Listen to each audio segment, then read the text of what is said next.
दोस्तों बिटकॉइन की प्राइस अभी हमें 84,000 के आसपास देखने को मिल रही है। तो अभी बिटकॉइन को यहाँ से डाउन साइड जाना चाहिए या फिर साइडवेज होना चाहिए? टेक्निकली बिटकॉइन के अंदर क्या देखने को लग रहा है, क्या मिल रहा है, और मार्केट में जो न्यूज़ आ रही है, अपडेट्स आ रही है, उनके अकॉर्डिंग मार्केट किस तरफ इंडिकेट हो रहा है, तो ये सारी चीज़ें आज की वीडियो के अंदर डिस्कस करने वाले हैं। और एक और चीज़ मैं आपको बता देता हूँ, इंडिया से भी एक काफ़ी बढ़िया पॉजिटिव न्यूज़ आ रही है क्रिप्टो मार्केट को लेकर, तो उसके ऊपर भी इस वीडियो के अंदर हम चर्चा करने वाले हैं। और अगर आप लोगों को बिटकॉइन रिजर्व के बारे में डिटेल में जानना है तो कमेंट करके एक बार मेरे को आप बिटकॉइन रिजर्व बता देना, उसके बारे में हम एक डिटेल वीडियो भी बनाएंगे और उस वीडियो के अंदर हम डिटेल में बिटकॉइन के बारे में चर्चा करेंगे, रिजर्व के बारे में चर्चा करेंगे और कंपेयर भी करेंगे पुरानी चीज़ों के अकॉर्डिंग।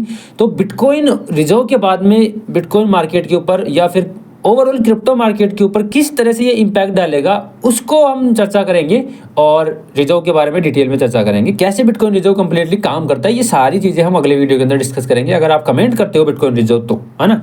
तो आज की वीडियो के अंदर हम मेनली कुछ न्यूज़ अपडेट्स हैं उनके ऊपर चर्चा करने वाले हैं और ओवरऑल टेक्निकल्स के बारे में, बिटकॉइन की टीए के बारे में हम इस वीडियो के अंदर डिस्कस करेंगे। तो सबसे पहले तो हम देख लेते हैं जो अपडेट्स आई हुई है उनके बारे में। तो सबसे पहले तो मैं आपको बता दूं कि गोल्ड ने कल ऑल टाइम हाई लगा दिया नया।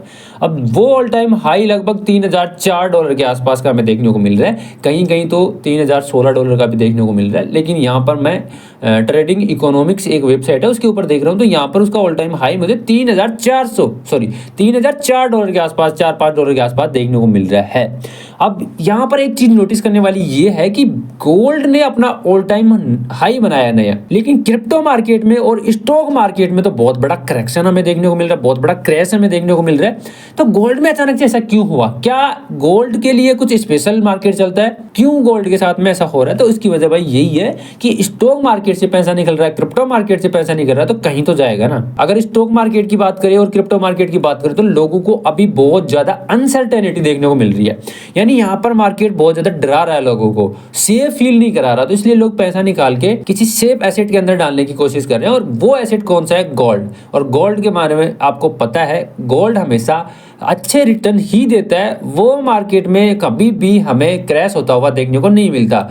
10-15%, 20% का मार्केट में करेक्शन देखने को मिल सकता है अगर गोल्ड की बात करें तो, वरना हर साल गोल्ड के अंदर हमें एक पॉजिटिव डायरेक्शन के अंदर ही मूवमेंट देखने को मिलता है। और वो इसलिए क्योंकि गोल्ड एक रिजर्व एसेट है। बहुत से ऑर्गेनाइजेशंस और कंट्री वगैरह गोल्ड को एज ए रिजर्व रखते हैं, तो इसकी वजह से गोल्ड की प्राइस में हमें ज़्यादा फ्लक्चुएशन देखने को नहीं मिलता। और जो मैं आपको बिटकॉइन रिजर्व के बारे में वीडियो बनाने की बोल रहा हूँ, तो बिटकॉइन के साथ में भी फ्यूचर में ऐसा ही कुछ होने वाला है। तो क्या क्या चीज़ें हो सकती है उनके ऊपर अगर वीडियो चाहिए तो आप कमेंट करके मेरे को जरूर से बता सकते हो, है ना। तो गोल्ड ने नया ऑल टाइम हाई लगाया, क्यों लगाया, मार्केट में पैसा क्यों आया? इसकी वजह ये हुई है कि बिटकॉइन हमें लोगों को एक ट्रस्ट नहीं दे रहा है। इस समय बहुत ज़्यादा लोग इससे डरे हुए हैं, मार्केट क्रैश पे क्रैश किया जा रहा है। तो लोगों को क्या चाहिए? सेफ एसेट चाहिए। स्टॉक मार्केट भी क्रैश कर रहा है, तो वहां से भी लोगों का जो पैसा निकल रहा है वो निकल के कहाँ आ रहा है? गोल्ड के अंदर। तो इसकी वजह से गोल्ड में हमें एक नया ऑल टाइम हाई देखने को मिला है। लेकिन गोल्ड ने नया ऑल टाइम हाई लगा दिया है।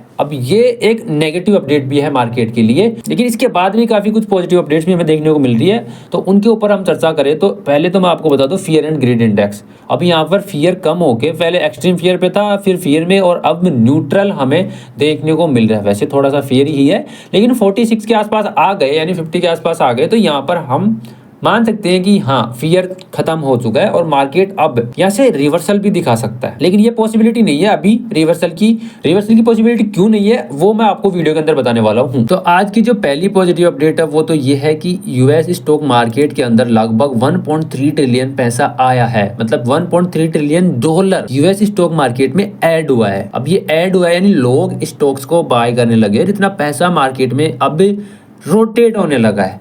अगर 1-2 दिन पहले की बात करें तो मार्केट में यहाँ पर इतना ही अमाउंट या इससे ज्यादा अमाउंट मार्केट से वाइप आउट हुआ था। वहां पर लोगों के अंदर बहुत ज्यादा फियर देखने को मिल रहा था। अगर यूएस स्टॉक मार्केट के अंदर कोई क्रैश आता है तो क्रिप्टो मार्केट के अंदर भी क्रैश आता है, और अगर यूएस स्टॉक मार्केट के अंदर अगर मनी ऐड होती है तो क्रिप्टो मार्केट के अंदर भी मनी ऐड होती है। तो इतना अगर पैसा स्टॉक मार्केट में आया है तो ये जो डिप हमें देखने को मिल रही थी क्रिप्टो में, यहाँ पर जो बिटकॉइन हमें 80,000 से नीचे देखने को मिला था या 80,000 के साइडवेज देखने को मिल रहा है, यहाँ पर स्टॉक मार्केट के साथ साथ ही क्रिप्टो मार्केट में भी मोटा फंड आने के चांसेस है। और टेक्निकली हम देखेंगे कि अभी बिटकॉइन कहाँ जा रहा है। दूसरी अपडेट यहाँ पर हमें देखने को मिल रही है कि रसिया, चाइना और इंडिया ने मिलकर एक बिल पास किया है। तो इन्होंने मिलकर कि जो भी ऑयल ट्रेड आज से वो करने वाले हैं वो बिटकॉइन, ईथर और स्टेबल कॉइन्स के अंदर करने वाले हैं। यानी कि जो स्पेसिफिक करेंसी थी, जो फिएट करेंसी थी, उसके अंदर ना करके वो क्रिप्टो करेंसी के अंदर अब से ऑयल ट्रेड करने वाले हैं। अब इससे क्या होगा, धीरे धीरे बिटकॉइन का, इथर का और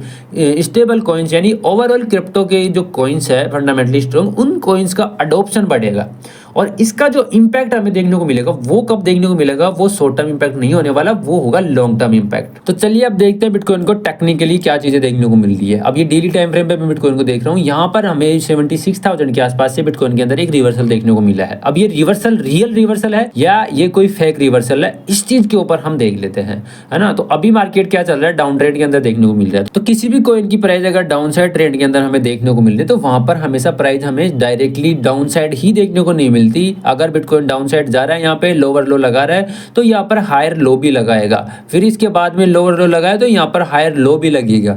तो ये हायर लो कहाँ पर लगने वाला है, इसकी अगर हम बात करें तो इसके अकॉर्डिंग हमें ये पता लगेगा कि बिटकॉइन अभी कहाँ पर जाना चाहता। तो इस चीज को देखने के लिए हम यूज करने वाले हैं फिबोनाची को, और फिबोनाची को यूज करके देखें तो फिबोनाची लगाने से पहले हम इस चार्ट को 4 आवर के ऊपर शिफ्ट कर लेते हैं। 4 आवर के ऊपर शिफ्ट करने के बाद में हमें कुछ चीजें क्लियर होंगी। तो 4 आवर के ऊपर शिफ्ट होने के बाद में हमें जो डाउन ट्रेंड देखने को मिल रहा है वो डाउन ट्रेंड यहाँ से रेगुलर देखने को मिल रहा है। अब ये डाउन ट्रेंड रेगुलर यहाँ से देखने को मिल रहा है तो वापस से जो हायर लो लगने वाला है बिटकॉइन का वो कहाँ पर लगने वाला है, इस चीज के लिए हमें फिबोनाची टूल की जरूरत पड़ने वाली है। उसके अकॉर्डिंग हम ये पता लगा सकते हैं कि जो हायर लो लगेगा वो कहाँ पर लग सकता है। तो हायर लो का जो टारगेट निकल कर आता है वो निकल कर आता है हमारा 86,600 या 87,000 के आसपास। यानी बिटकॉइन के अंदर यहाँ पर एक अच्छा खासा रेजिस्टेंस देखने को मिल रहा है और वहां से बिटकॉइन के अंदर एक करेक्शन देखने को मिल सकता है। तो अगर मार्केट को यहाँ से और भी डाउन साइड जाना है ना, ये वाला बॉटम अगर बॉटम नहीं है तो यहाँ से बिटकॉइन के अंदर हमें एक रिवर्सल देखने को मिलेगा और वो डाउन साइड रिवर्सल हमें देखने को मिल सकता है। इसके बाद बिटकॉइन हमें 70,000 के आसपास भी जाता हुआ देखने को मिल सकता है। और अगर मार्केट यहाँ से डाउन साइड नहीं जा रहा है तो यहाँ पर आपको एक साइडवेज मार्केट में एक्यूमुलेशन देखने को मिलेगा। यानी बिटकॉइन की प्राइस इस वाली प्राइस से लेकर इस वाली प्राइस के बीच में साइडवेज हमें काफी समय तक देखने को मिल सकती है।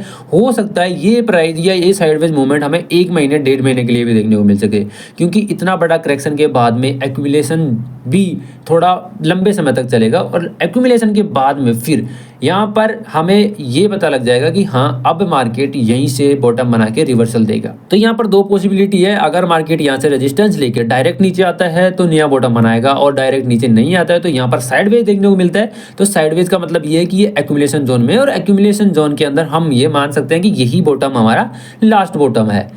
तो दोनों चीज़ें आपको आसानी से समझ में आ चुकी होंगी। आई होप आज का वीडियो आपको आसानी से अच्छे से समझ में आया होगा और काफ़ी अच्छा भी लगा होगा। अगर वीडियो अच्छा लगा है तो वीडियो को लाइक शेयर कमेंट करना बिल्कुल मत भूलना, और जो लोग नए आए हैं वो चैनल को सब्सक्राइब जरूर कर लेना। और ट्विटर हैंडल भी मेरा ज्वाइन कर सकते हो, वहाँ पर आपको इंस्टेंट जो अपडेट्स वगैरह होती है वो वहाँ पर आपको देखने को मिल जाती है। टेलीग्राम चैनल के ऊपर भी देखने को मिल जाती है। तो ये दोनों चीज़ भी आप ज्वाइन कर सकते हो। मिलते हैं नेक्स्ट वीडियो में, तब तक के लिए जय श्री राम।